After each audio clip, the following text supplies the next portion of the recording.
말씀 보겠습니다. 요나서 3장 4절에서 5절 말씀입니다. 같이 읽겠습니다. 요나가 그 성읍에 들어가서 하루 동안 다니며 외쳐 이르되 40일이 지나면 니느웨가 무너지리라 하였더니 니느웨 사람들이 하나님을 믿고 금식을 선포하고 높고 낮은 자를 막론하고 굵은 베옷을 입은지라. 아멘. 요나서 3장 4절에서 5절까지 사명을 감당하는 선지자라는 제목으로 말씀 보도록 하겠습니다. 우리는 우리에게 남겨진 시간이 생각보다 많지 않다는 것을 늘 기억해야 합니다. 그리고 하나님이 우리에게 맡기신 사명을 충성되게 감당해야 하는 거죠. 그러기 위해서 우리는 우리의 능력이 비록 부족하다 할지라도 상황이 여의치 않다 할지라도 역사하시는 하나님을 믿고 사명을 신실하게 감당해야 하겠습니다. 오늘은 하나님께서 부족한 요나를 통해서 어떻게 하나님의 역사를 이루어 가시는지를 함께 살펴보고자 합니다. 우리는 우리의 능력이 부족해도 하나님의 역사가 나타난다는 것을 믿어야 하겠습니다. 오늘 요나는 니느웨 성에 들어가서 하나님의 심판을 선포합니다. 사실 인간적으로 볼 때 요나는 별로 신뢰갈 만한 몰골이 아니었을 것입니다. 오랫동안 먹지도 못했고 또 물고기에게 시달려서 지쳐 있었을 것이 분명하기 때문입니다. 물고기 뱃속에서 온갖 오물이 묻어 있었을지도 모르겠죠. 분명 요나의 외모는 객관적으로 볼 때 신뢰할 만한 모습이 아니었습니다. 그러나 그럼에도 불구하고 요나가 한 사역의 결과는 어땠습니까? 하나님은 요나의 능력과 외모를 뛰어넘어서 놀라운 회개의 역사를 일으키십니다. 여러분 지금도 마찬가지입니다. 우리는 우리의 능력을 보지 말고 하나님의 능력을 신뢰하며 하나님이 맡기신 사명을 감당해야 하겠습니다. 어떤 이들은 주님께 충성하는 데 있어서 늘 더디게 움직이곤 합니다. 어떤 사람들이 그렇습니까? 바로 주님의 일을 하기에는 자신이 너무나 부족하다고 생각하는 사람들입니다. 이 사람들이 항상 하는 말이 있습니다. 저같이 부족한 사람이 어떻게? 저는 원래 그런 걸 잘 못해요. 저 말고 다른 사람 하면 더 잘할 텐데요. 복음 전하는 것에 있어서도 마찬가지죠. 자신의 부족함에 너무 집중한 나머지 복음을 전하지를 못합니다. 나같이 거룩하지 못한 사람이 복음을 전하면 비웃지 않을까? 에휴, 나나 잘 믿어야지. 혹은 내 생활이 이렇게 힘든데 무슨 복음을 전하겠어. 내가 복음 전하면 너나 잘 믿고 복 좀 받으라고 비아냥거리기나 하겠지. 뭐 이런 생각을 하는 거예요. 그 마음은 알겠습니다.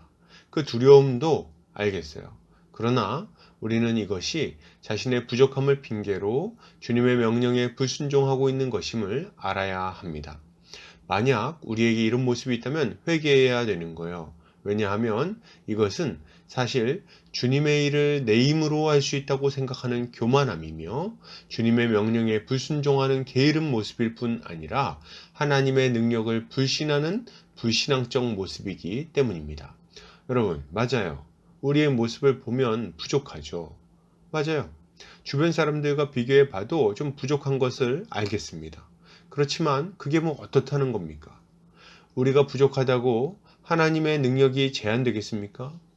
우리는 우리의 모습을 보는 것이 아니라 우리 안에서 역사하시는 성령의 능력을 봐야 하는 것입니다. 우리는 부족할지 모르지만 주께서 역사하시면 주님이 맡기신 일을 얼마든지 감당할 수 있다는 것을 믿어야 하는 거예요.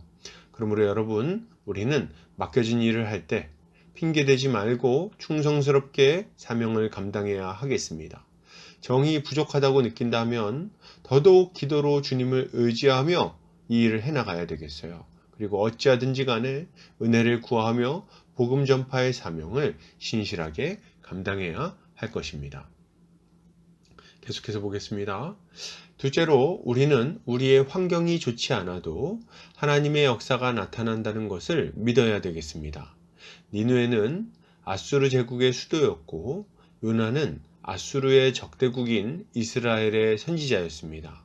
니느웨는 사흘이나 걸어야 할 정도로 큰 성읍이었는데 그 큰 성읍에서 요나는 적대적인 사람들을 상대로 의지할 것 하나 없이, 의지할 사람 하나 없이 심판을 선포해야 했던 것입니다.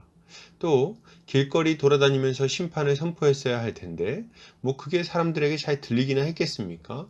지나다니는 사람도 많았을 것이고 또 누가 이런 이스라엘 사람의 메시지에 귀를 기울였겠습니까? 객관적으로 볼 때 요나의 말씀 선포는 무시를 당하는 것이 아주 자연스러운 상황이었던 거예요. 그러나 결과는 어땠습니까? 이런 열악한 상황 속에서도 하나님의 말씀은 전파되어 니느웨 전역을 두려움에 떨게 만든 것입니다. 여러분 지금도 마찬가지입니다. 우리는 주의 일을 하지 못할 만한 여러 가지 이유를 댈 수 있습니다. 시간이 없다든지, 사람이 없다든지, 물질이 없다든지, 혹은 시기적으로 적절치 못하다든지 말이죠. 실제로 이런 이유들 때문에 전도하자고 했을 때 많은 사람들이 회의적인 반응을 보이곤 합니다. 맞아요. 그런 어려움이 있겠죠. 그러나 그것이 말씀을 전하지 못할 이유가 되지는 않습니다.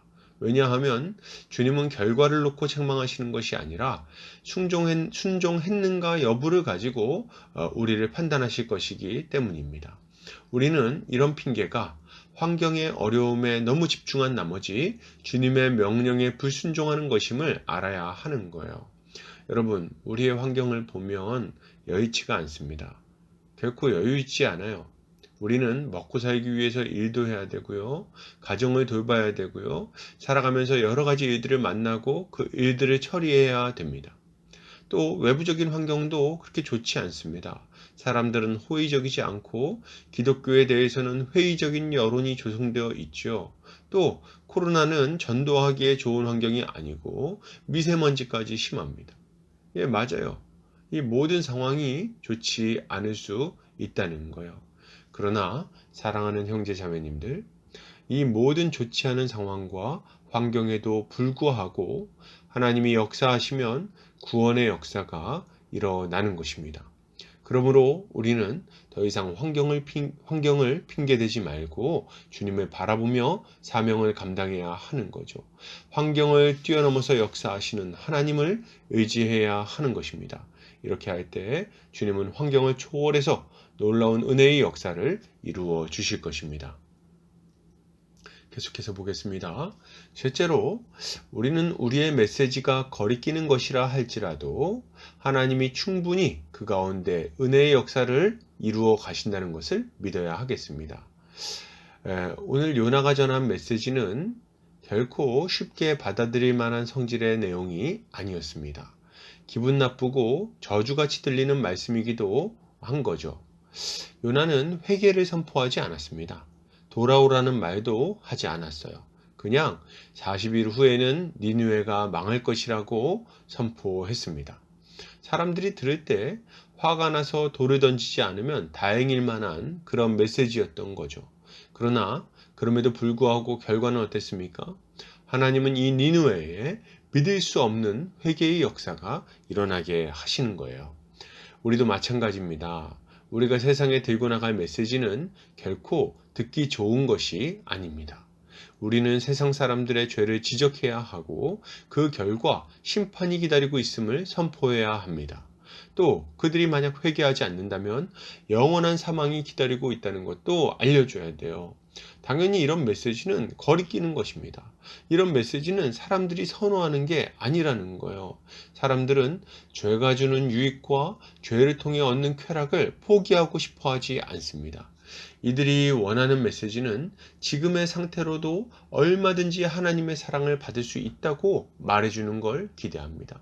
죄 좀 지어도 괜찮다고 말해주기를 기대하고 있다는 거예요. 이런 상황에서 우리의 메시지는, 회개를 선포하는 우리의 메시지는 결코 기분 좋은 것이 될 수 없는 거죠. 그러나 사랑하는 형제자매 여러분, 우리의 메시지가 거리끼는 것이라도 두려워할 필요가 없습니다. 요나의 선포를 듣고 니느웨가 회개했던 것처럼 지금도 택하심을 따라 남은 자들이 복음을 믿고 회개할 것이기 때문입니다. 우리는 메시지를 선택할 권리가 없습니다. 또한 듣는 자의 회심 여부도 책임질 필요가 없습니다. 그것은 하나님의 영역이기 때문이에요. 우리는 그저 우리에게 맡겨진 이 복음을 신실하게 전파하는 그런 일을 감당하면 될 뿐인 것입니다. 이렇게 할 때 하나님은 우리의 선포를 통해서 놀라운 회개의 역사를 이루어 가실 거예요. 이걸 믿음으로 복음을 전파하는 우리가 되어야 하는 것입니다. 결론을 드립니다. 우리는 요나의 상황을 보면서 실패를 예상할지 모르겠습니다. 그러나 복음의 능력이 전하는 자와 환경을 초월하여 니느웨를 완전히 뒤집어 놓는 역사를 일으키는 것을 우리는 주목해야 되겠습니다. 우리는 더 이상 우리의 능력이나 상황을 핑계대서는 안 돼요. 우리도 인간적으로 부족할 수 있겠죠. 우리의 상황도 또한 사역을 감당하기에 좋지 않을 수 있겠습니다. 또 우리가 전하는 복음이 사람들에게 부담스러운 것이고 또 거치는 것이 될 수도 있을 거예요. 그러나 그럼에도 불구하고 요나의 선포로 회개했던 니느웨를 기억하며 복음 전하는 이 일을 충성스럽게 감당해야 되겠습니다. 오늘 하루도 주님이 맡긴 사명을 잘 감당하며 주님의 은혜를 충만하게 누리는 성도님들 되시기를 주의 이름으로 축복합니다.